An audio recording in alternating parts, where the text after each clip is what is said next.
Shalom, selamat pagi saudara. Bagaimana kabar saudara pagi hari ini? Senang sekali dapat menjumpai Bapak Ibu di dalam renungan pagi Spiritual Life.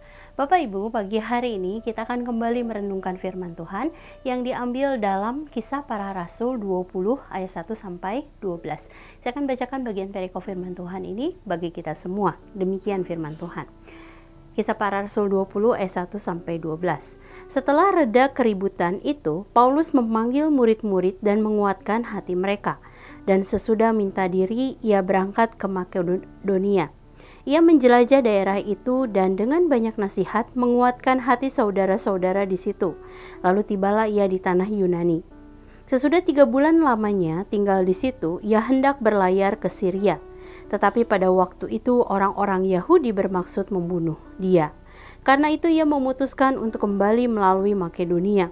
Ia disertai oleh Sopater, anak Pirus dari Berea, dan Aristarchus dan Sekundus, keduanya dari Tesalonika, dan Gaius dari Derbe, dan Timotius dan 2 orang dari Asia, yaitu Tiktikus dan Rofimus.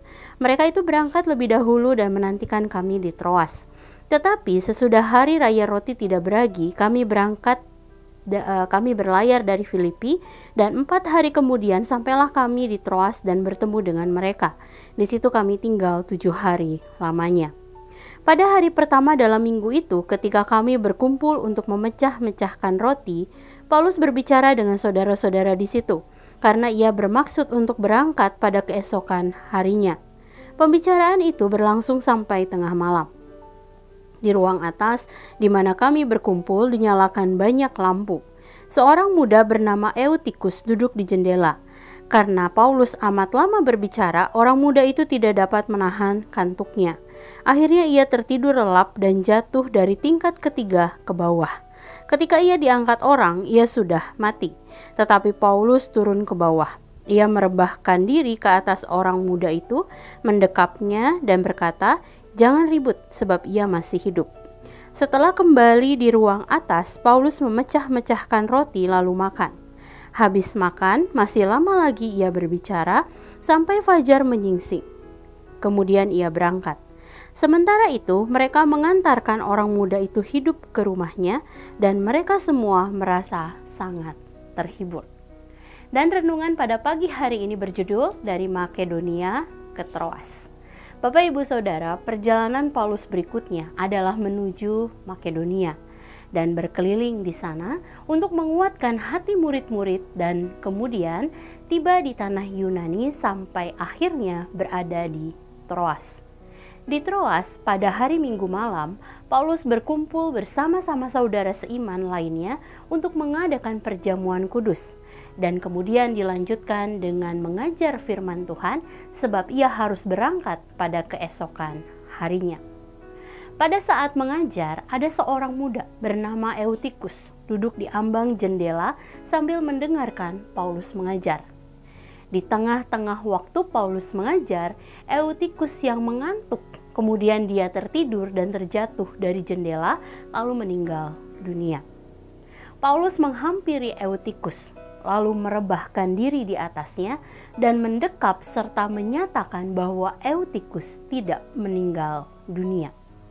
Dan pada akhir kisah ini, kemudian kita mengetahui bahwa Eutikus kembali hidup dan dibawa pulang ke rumahnya.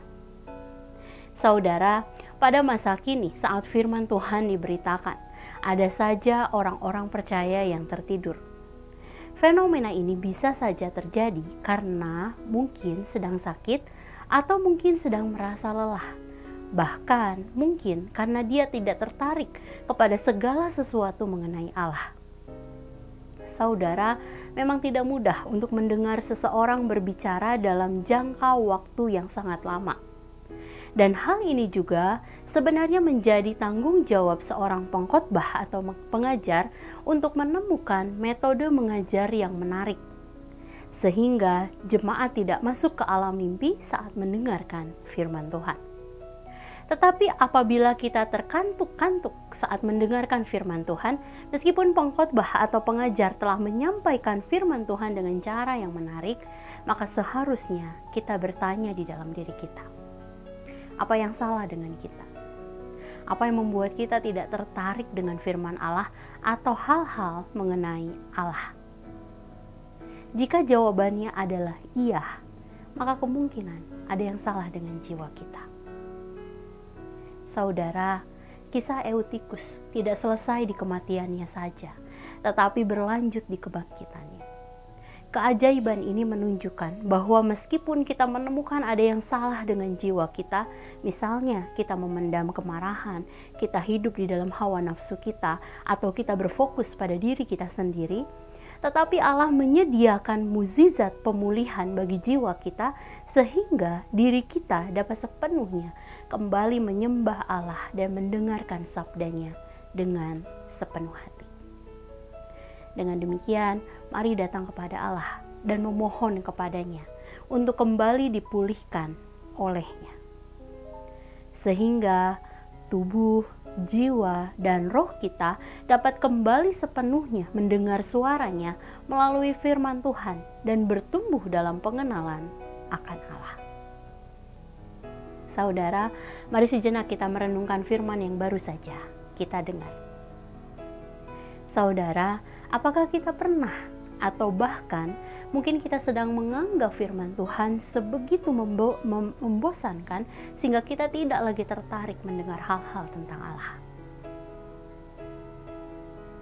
Mari datang kepada Tuhan dan mintalah dipulihkan olehnya, sehingga hati kita dapat kembali mengalami kasih Allah atau kasih kepada Allah yang akan mendorong kita untuk senantiasa rindu mendengarkan firman-Nya.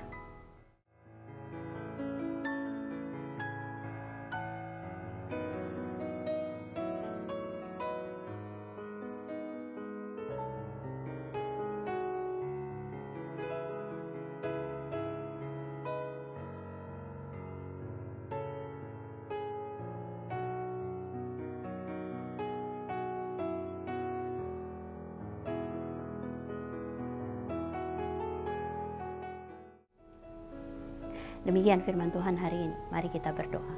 Tuhan, terima kasih satu hari kembali Allah tambahkan di dalam kehidupan setiap kami.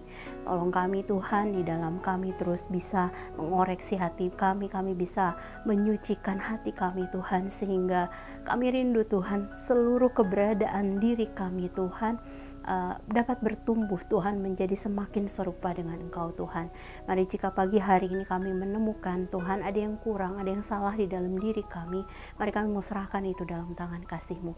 Kami tahu Engkau akan memulihkan kami tahu Engkau akan menyembuhkan kami tahu bahwa Engkau akan kembali menyegarkan kami Tuhan, sehingga kami dapat kembali bersemangat Tuhan ketika kami belajar firman Tuhan atau ketika kami mendengarkan firman Tuhan. Terima kasih Tuhan, kami mau serahkan juga sepanjang hari ini dalam tangan kasih-Mu. Kami tahu Engkau Allah yang menolong kami, menyertai kami di sepanjang hari ini. Terima kasih Tuhan. Dan di dalam nama-Mu Tuhan Yesus kami berdoa dan mengucap syukur. Haleluya. Amin. Selamat pagi saudara, selamat menjalani hari bersama dengan Tuhan. Tuhan Yesus memberkati.